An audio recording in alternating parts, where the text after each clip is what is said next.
Thisbe. A very good piece of work, I assure you, and America. You're all good, your actors. Masters, pride yourselves. Answer as I call you, Nick Bottom the Weaver. Ready, what but I am for, and proceed. You, Nick Bottom, are set down for Pyramus. What is Pyramus? A lover or a tyrant? A lover that kills himself most gallant for love. Then I will ask some tears into performing off. If I do it, let the audience look to their eyes. I will move strums. I will condole in some measure. In the rest, if they give humor for a parent, I could play Raquel's rarely, or a part to tear again, or make all play. The rising rocks, the shivering shocks, shall break the locks, and make and mar the foolish face. This was lovely. Now, name the rest of the players. And it's Drago's vein, a tyrant's vein, a lover is more. Francis Flute, the Milos Menda. Here, Peter Queens. Flute, you must take Thisbe on you. What is this? Wandering night? It is the lady that Pyramus must love. Nay, faith, let me not play a woman. I have a beard coming. That's all, one. You shall do it in a mask and speak a small accent. And I may hide my face. Let me play that Thisbe too. I will speak in monstrous little voice. Thisbe, Thisbe. Ah, Pyramus, love the dear. Thy Thisbe dear, and the lady dear. No, you can play Pyramus and Flute you, Thisbe. Well, proceed. Robin Starveling, the tailor. Here, Peter Queens. Robin Starveling, you must play Pyramus's father. Tom Snow, the tinker. Here, Peter Queens. You, Pyramus's mother. Myself, Thisbe's father. Snug, the joiner. You, the lion's part. And I hope here is a play fitting. Have you the lion's part written? Pray you, if it be, give it me, for I am slow of study. You shall do it twixt upward, for it is nothing but roaring. Let me play the lion's part too. I will roar that I will make anyone's heart too good to hear me. I will roar, make the duke say, let him roar again, let him roar again, roar! And you shall do it too terribly, would strike the duchess and the ladies, then they would shrink, and it were enough to hang us all. They would hang us every last time. I grant you, friends, I grant you. If I frighten the ladies out of their wings, they have no more decoration but to hang us all. I will regulate my voice.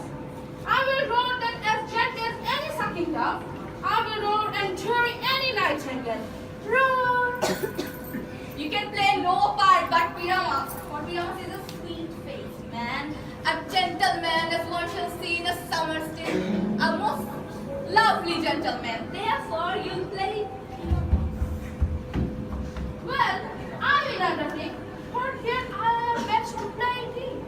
Why, what you will. I will discharge either your strawberry beard, your orange chili beard, your purple and grey beard, your French concolor beard, and your French. Perfect? Some of our French counts have no hair at all, and therefore you will play barefaced. But masters, here are your parts, and I am to entreat you, request you, and desire you to come there by tomorrow night to meet me in the palace wood, a mile without the town, by the moonlight. There will we rehearse. But if we meet in the city, we shall be dark with company and lay our devices known. In the meantime, I will draw property of bill, such as our play treats. I pray you, fail me not. We will meet, and we are there when we are most obscenely and courageous. It pains be perfect, Eddie. At the Duke's Oak we meet. And us, horn, or cut for strings.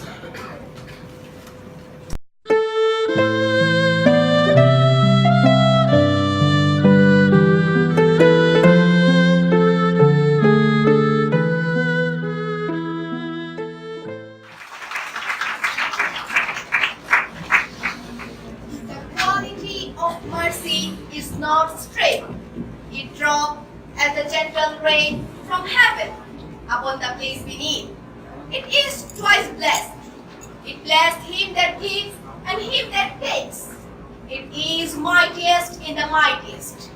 It becomes the throne monarch better than his crown. His scepter shows the force of temporal power, the attribute to awe and majesty. Wherein doth see the trade and care of kings. But mercy is above this scepter's sway.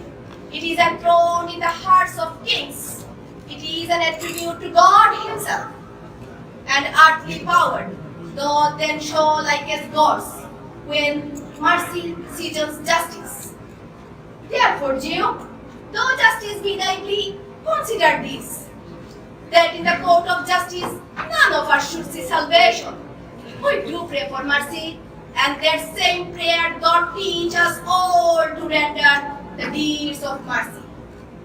I have spoke thus much to mitigate the justice of thy plea, which if thou follow in the strict code of Venice, must need give sentence against the merchant there.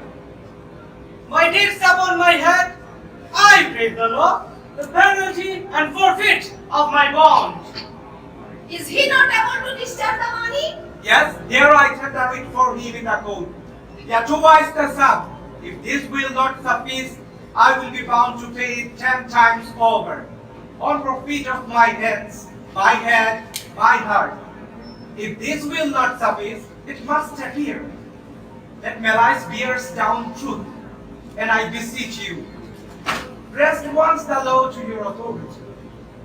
To do a great right to a little wrong, and curb this cruel devil of his will. It must not be. There is no power in Venice can alter a decree established. It will be recorded for a precedent, and many an error by the same example will rush into the state. It cannot be.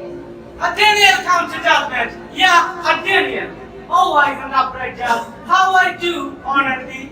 I pray you, let me look upon the bond. There it is, most divine doctor. There it is. Shadow, there is thrice thy money offered thee.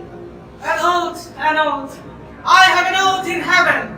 Shall I lay perjury upon my soul? No, not for Venice. Therefore lay bare your bosom.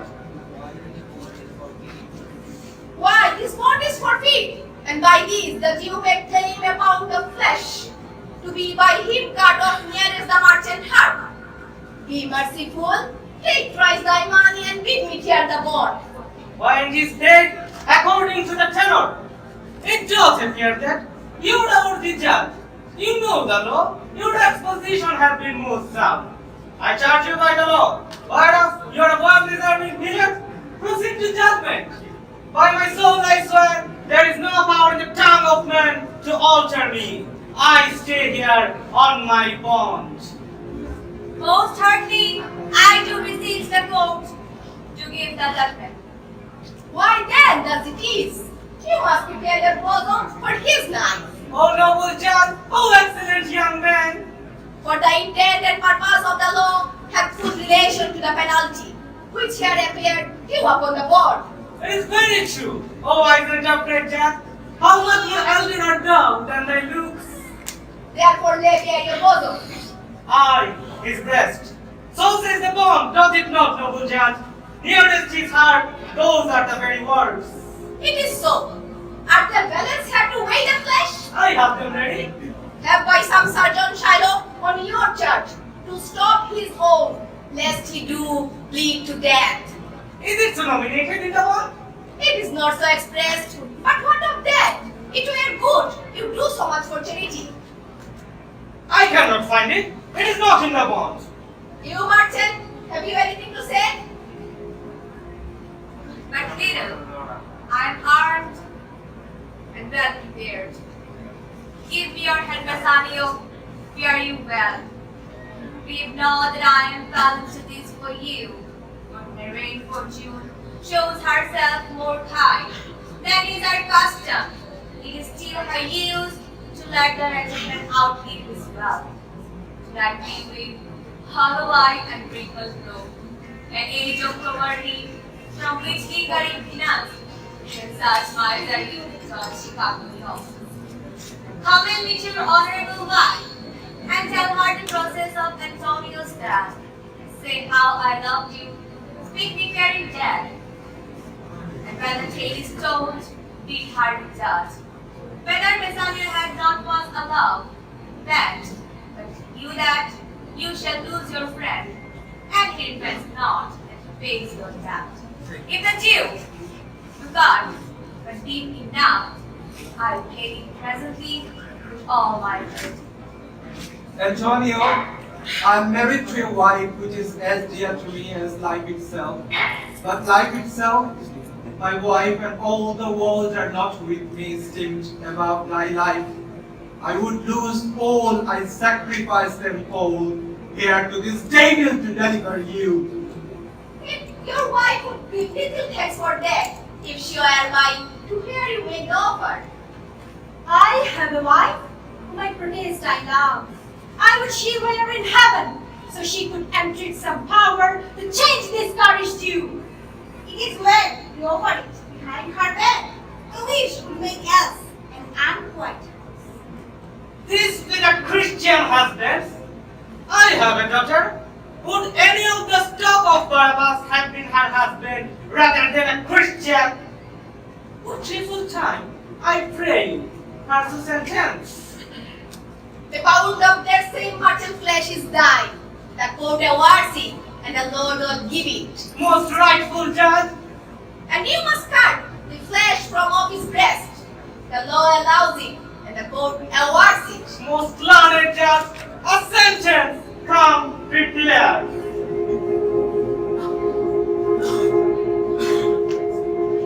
Turn a little. There is something else. This bond of beauty here no jot of blood. The word expressly are a pound of flesh. Take then thy bond, take thy pound of flesh.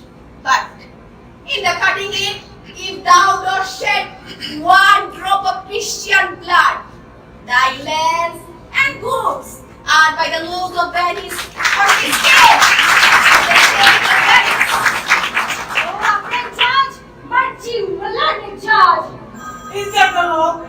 Thou shalt see thy act, for as thou art just justice, be assured, thou shalt have justice more than thou desirest. And learn judge, but you will learn judge. I take this offer then. Pay the one choice and let the Christian go. Here is the money. Soft. The Jew shall have all justice. Soft, no haste. He shall have justice and his bond only. Oh, you will upright judge, learn judge. Therefore, prepare thee to cut off the flesh. Shed thou no blood, nor cut less, nor more, but just a pound of flesh. If thou cuttest more or less than just a pound, be it, but so much as makes it light or heavy in the substance, or the division of 20th part of one poor scruple. Nay, if the scale you turn, but in the estimation of a hair, thou diest, and all thy goods are confiscated. And Daniel, a second Daniel Jew, now infidel, I have you on the ear. Why don't the Jew pose? Make it for Peter. Give me my principal and let me go. I have it ready for thee. Here it is. He hath refused it in the open court. He shall have merely justice and his bond. And you, a second Daniel, I thank thee Jew for teaching me that word. Shall I not bear you all as my principal? Thou shalt have nothing but a forfeiture to be so taken and thy peril, Jew. Why, that the devil gives him good of it, I'll stay no longer Christian. Cherry, Jew, the law hath yet another hold on you. It is enacted in the laws of Venice. If it be proved against an alien that by direct or indirect attempts he seek the life of any citizen, the party against the which he doth contrive shall seize one half his goods, and the other half comes to the privy coffer of the state. and the offender's life lies in the mercy of the Duke only, against all other voices. In which predicament, I say, thou standest, for it appears by manifest proceeding. Thou hast contrived against the very life of the defendant, and thou hast incurred the danger for Marley by being rehearsed. Thou therefore, and then mercy of the Duke. There, thou mayst have hanged thyself, and yet thy will being forfeit to the state. Thou hast not left the value of a court, therefore thou must be hanged at the state's charge. That thou shalt see the difference of our spirits.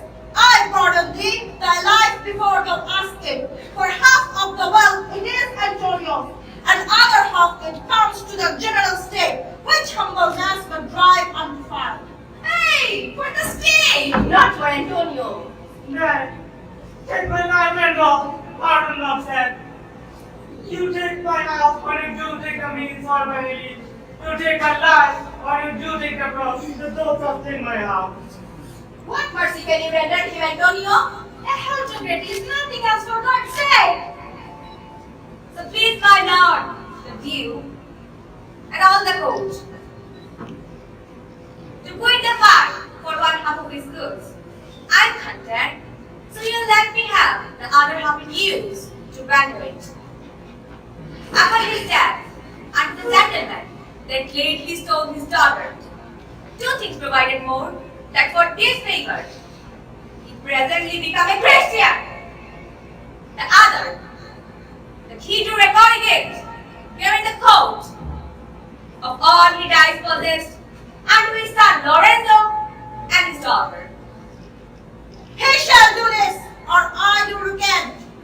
For pardon that I'm late pronounced here. Art thou contented, Jew? I am content. Clerk, draw a deed of gift. I pray you, give me leave to go from hence. I will not well. Send the deed after me, and I will sign it. Get thee gone, but do it. In christening shalt thou have two godfathers. Had I been judged, thou shouldst have had 10 more to bring thee to the gallows, not the font.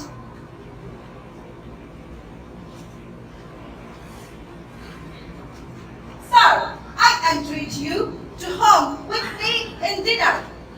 I humbly do desire your grace of pardon. I must away this night to Padua, and if he's mad, I presently set forth. I'm sorry that your letter serves you not. Antonio, gratify this gentleman. In my mind, you are much bound to him.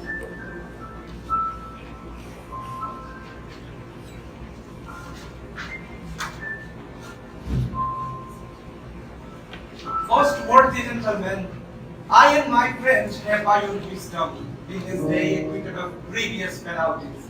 In lieu whereof 3,000 ducats due unto the Jew, we freely hope your court has been withheld. And stand indebted over and above in your love and service to your overlord. He is well paid, that is well satisfied, and I, delivering you, am satisfied. And therein to account myself well paid. My mind was never yet more mercenary. I wish you well, know me well when you meet again, so I take my leave. Dear sir, of course I must attempt you further. Take some remembrance of us as a tribute, not as a fee. Grant me two things, I pray you, not to deny me and to pardon me. You press me hard, and therefore I will. Give me your gloves, I wear them for your sake. And for your love, I'll take this ring from you. Do not draw back your hand, I'll take no more, and you in love shall not deny me this. Good sir, this ring, it's a trifle. I will not shame myself to give you this. I'll have nothing but only this, and now methinks I have a mind to it. There is more depends on this than the value. The dearest ring in Venice will I give you and find it out by proclamation. Only for this, I pray you, pardon me. I see, sir, you are liberal in offers. You taught me past how to beg, and now methinks you teach me how a beggar should be answered.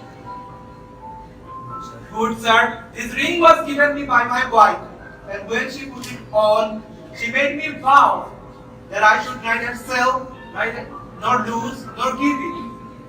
That excuse serves many men to save their gifts. And if your wife is not a maiden and know how well I can deserve this ring, she would not hold that enemy forever for giving it me.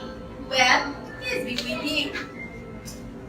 My Lord Bassanio, let it have the ring. Let his deservings and my love with us be valued against your wife's commandment. Go, Graciano, run and overtake him. Give him the ring, and bring him, if thou cannot, Antonio's house. Away, make haste! Come, you and I will be there presently in the morning early. We will fly toward Belmont. Come, Antonio.